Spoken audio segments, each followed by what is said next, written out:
Julius Robert Oppenheimer ছিলেন একজন পদার্থবিদ। তার জীবদ্দশায় তিনি quantum mechanics, nuclear physics, cosmology নিয়ে গভীরভাবে গবেষণা করেছিলেন। 1904 সালে নিউ ইয়র্কের সম্ভ্রান্ত ইহুদি পরিবারে ওপেনহাইমার জন্মগ্রহণ করেন। ওপেনহাইমার হার্ভার্ড বিশ্ববিদ্যালয়ে পদার্থবিজ্ঞান নিয়ে পড়াশোনা করেন। মাত্র 3 বছরে স্নাতক ডিগ্রি অর্জন করেন। এরপর তিনি ইউরোপে পাড়ি জমান এবং জার্মানির গটিগেন বিশ্ববিদ্যালয়ে কোয়ান্টাম মেকানিক্স নিয়ে গবেষণা করেন, যেখানে তার শিক্ষক ছিলেন নোবেল বিজয়ী মার্কস ব্রুন। তার কাছ থেকে ওপেনহাইমার কোয়ান্টাম মেকানিক্সের নানা ব্যাখ্যা শিখেছিলেন। দ্বিতীয় বিশ্বযুদ্ধের শেষের দিকে যুক্তরাষ্ট্র একটি নতুন প্রকল্প হাতে নেয়, যা ইতিহাসে ম্যানহাটন প্রকল্প নামে পরিচিত। এরই ধারাবাহিকতায় ওপেনহাইমারকে 1942 সালে লস আলমোস ল্যাবরেটরির প্রধান পদে নিয়োগ দেওয়া হয়েছিল।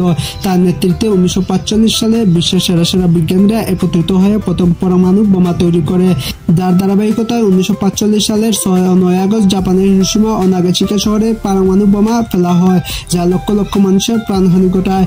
যুদ্ধের পর ওপেনহাইমার পরমাণু অস্ত্রের ভয়াবহতা সম্পর্কে গভীরভাবে চিন্তা করতে থাকেন এবং এ ধরনের অস্ত্রের ব্যবহার নিয়ে সন্দিহান হয়ে ওঠেন।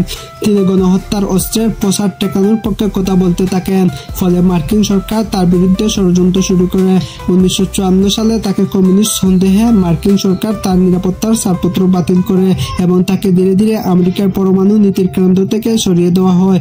যদিও তিনি দেশদ্রোহী ছিলেন না, তবুও রাজনৈতিক চক্রান্তের শিকার হন। 1967 সালে ওপেনহাইমার গলায় ক্যান্সার আক্রান্ত হয়ে মারা যান।